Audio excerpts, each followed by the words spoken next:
Pakistan remains under intense global scrutiny for its links with terrorism, with mounting evidence pointing to its involvement in harboring and supporting terror groups. One of the most dangerous of these outfits is Jaish-e-Mohammad, a Pakistan-based terrorist group responsible for deadly terror attacks in India.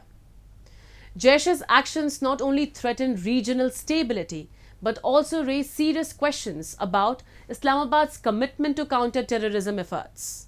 A new book, Inside the Terrifying World of Jaish-e-Mohammad, by Dr. Abhinav Pandya, founder and CEO of USNA's foundation, offers a well-researched examination of the group's origins, evolution, and operational methods. Here's more on Jaish's role in terrorism and Pakistan's troubling connections. Jaish-e-Mohammad, led by Masood Azhar, is among Pakistan's most dangerous terror outfits. It has orchestrated several high-profile attacks, including the 2001 Parliament attack in New Delhi and the 2019 Pulwama bombing, which killed 40 paramilitary personnel. Founded in 2000, the organization enjoys active support from Pakistan's inter-services intelligence, enabling it to orchestrate large-scale operations across the border with precision. Dr. Abhinav Pandya's latest book, Inside the Terrifying World of Jaish-e-Mohammad, takes readers on a deep dive into the group's origins, evolution, and operational methods. Based on rigorous field research in Kashmir, Pandya interviewed former JEM militants, security professionals, and intelligence experts to uncover the inner workings of the organization. The book details JEM's recruitment and indoctrination techniques, its training program for suicide missions, known as Fidain missions, and the financial networks that keep the group operational. Pandya's research also highlights future threats posed by JEM, making it essential reading for both security experts and concerned citizens. This book is about this terrorist organization, Jaish-e-Mohammad, and this is by far the most lethal and dangerous terror group for India, comparable to Lashkar-e-Taiba. But the most unique part about this organization is that Jaish has brought India and Pakistan twice on the verge of a full-fledged war. First in 2001 when they attacked the Indian Parliament, and second in Pulwama attack in 2019 when they killed like 40 Indian soldiers in the Fidain attack in Pulwama, after which we had Balakot strikes and all.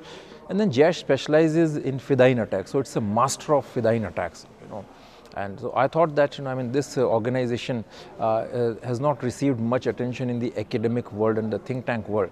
And that was also a speciality of this organization, that it could keep itself off the radar because they are very low profile in terms of their conduct and activities, unlike other groups like Lashkar and HM. So I thought that this is a subject worth writing because I guess our security agencies and all, they need to know about it. JEM's ability to operate with impunity reflects Pakistan's long-standing policy of using terrorism as a strategic tool. Over the years, JEM has evolved into more than just an anti-India group. Its operations now extend across Afghanistan, Kashmir, and beyond, further destabilizing the region. Intelligence agencies in India have repeatedly presented evidence of ISI's direct involvement in funding, arming, and providing safe havens to the group.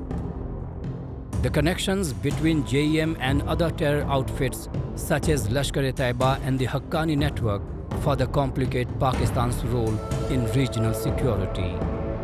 Both groups like JEM have received backing from the ISI and are frequently used as proxies. In fact, these groups are often involved in coordinated operations targeting Indian military installations such as the Pathankot Air Base attack in 2016. it is tied to Pakistani establishment within umbilical cord, like, so it's very intensely supported by Pakistan. In fact, ISI was the one, ISI who staged this Masood Azhar's release attempt. Initially they made 4 attempts in India, and then after that, when they failed, they orchestrated this IC-814 hijacking.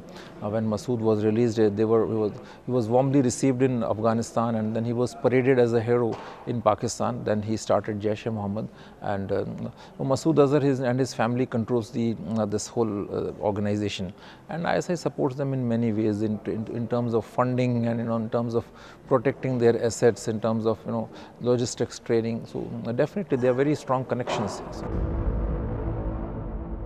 Despite being labeled a global terrorist organization by the United Nations, JEM's leadership remains at large.